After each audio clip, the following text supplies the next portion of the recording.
I was reflecting on this meeting just on the way up the other day, and I think in some ways it's the most important climate change meeting I've ever been to, because it's actually all about delivery on the ground. It's about what you're going to do in the years ahead, and that's actually an awful lot more important than some of the bigger context and some of the scientific meetings that I've been to in the past. That this is about where we go in the future. What I want to do for the next 20 minutes, 25 minutes is just look at some of the global issues that are happening now as we sit here, and then to home in on the Highlands and to look at some of the challenges that we face here and look at 4 examples of particular challenges that I think we've got to address in the years ahead. And hopefully that will take us through into the afternoon workshops and see where we get to.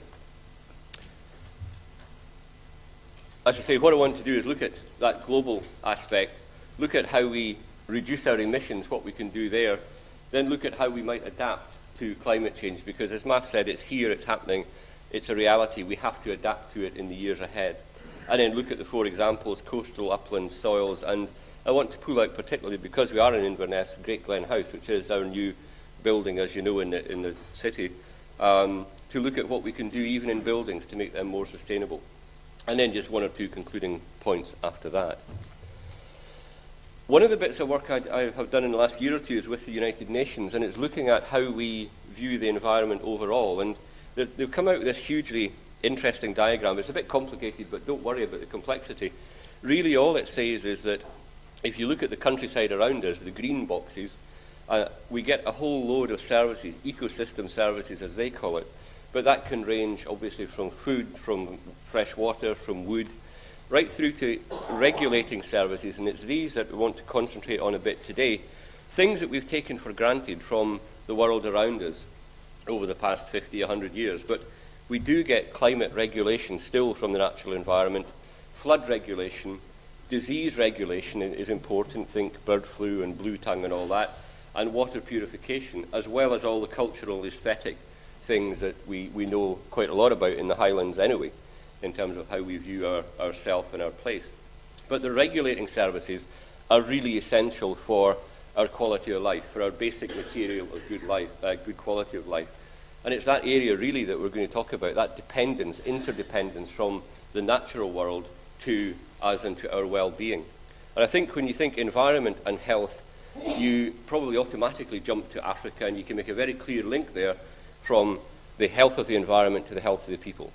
And I think what climate change is beginning to do for us all is make us all think, hang on, this is an important principle. There's something here we've got to look at in terms of how we relate to the natural world around us at the bigger level. I think that's where we'll look at in the next few minutes.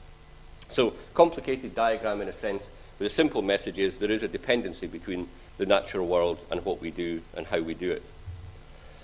Just to pick up a couple of comments from Matt earlier on, just to give a little bit of context in terms of what is actually happening, man-induced and all that, but what is actually happening in terms of climate around the world. If you look at the last 140 years at the global level, you get the top graph, you can see an unprecedented increase in temperature based on previous data from taking 1961 to 1990 as an average. So temperature is increasing.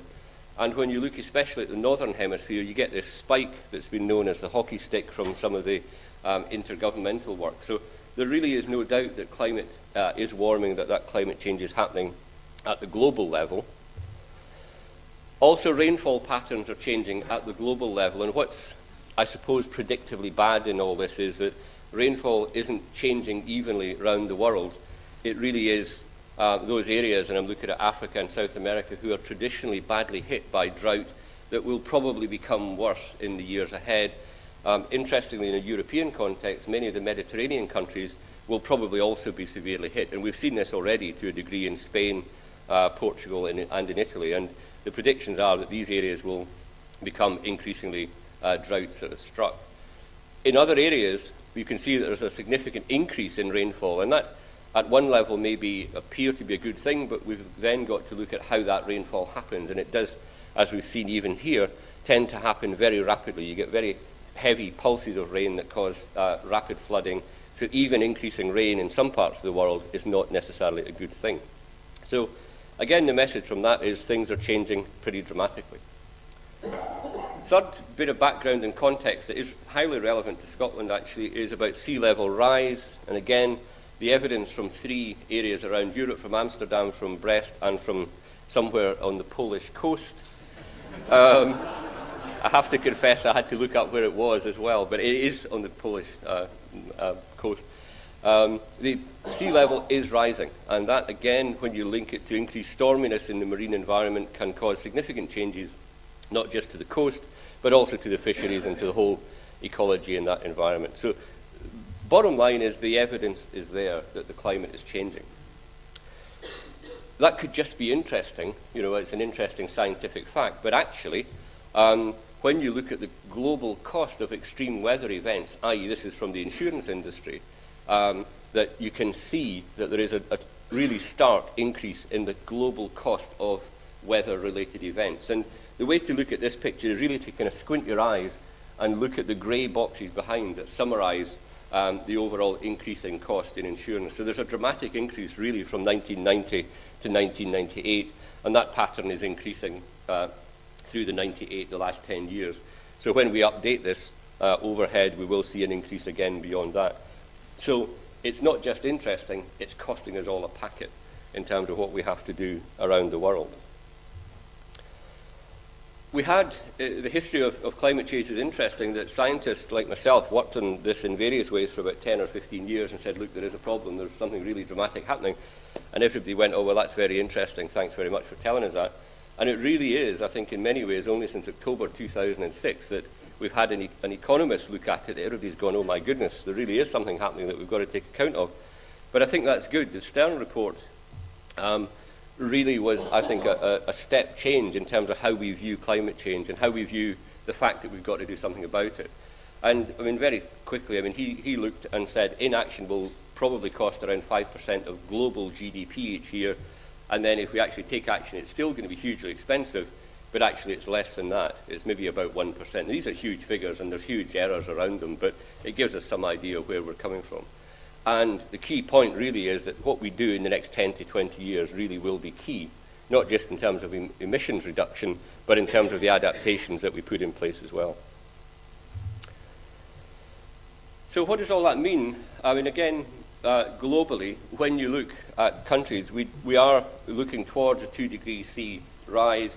That actually means that we've got to be about 450 parts carbon per million volume and concentrations. What's important behind that is that we've got to look at the cumulative emissions from carbon as we go forward, because it all adds up in the environment. It takes a very long time to come back out of the environment once it's in it, unless we put in place some innovative things like carbon capture, etc., that I'll touch on later on. So it is more or less cumulative. There are real things and there are real targets that we've got to try and measure, albeit there's a fair amount of uncertainty behind it. What the Tyndall Centre, that looks particularly at climate change and the research angle, has said is that for about a 30% chance of remaining below a 2 degree centigrade increase, the carbon dioxide emissions must stabilise at that level, and that we can still carry on emitting, but actually we can begin to get some frame for what a UK budget at least would look like. So the real message behind that is even a 2 degree centigrade rise would be pretty catastrophic in some parts of the world, but actually to get there, there are particular things that we can do. And I think what's encouraging looking globally is that governments are actually picking up the fact that targets are needed and that change is needed overall. Even in the United States, there is a movement in terms of individual states now to actually adopt their own approach to carbon emissions reduction, and that in a different way is quite encouraging. What does that mean in relation to the UK overall? I think, again, never mind the detail, it actually means that we've got to put action in place very rapidly, and if you look at that diagram, somewhere between 2010 and 2020 becomes the real key period that we've got to change what we're doing. We've got to get things in place over that time to actually see a real reduction. Potentially, again, from the Tyndall Centre, they're saying somewhere around 9% per annum. That's a huge step change in terms of where we are now. And I think it's encouraging, again, that we are actually picking up that sort of information and that we've got key targets coming behind that from government. But it's a big challenge and a big change.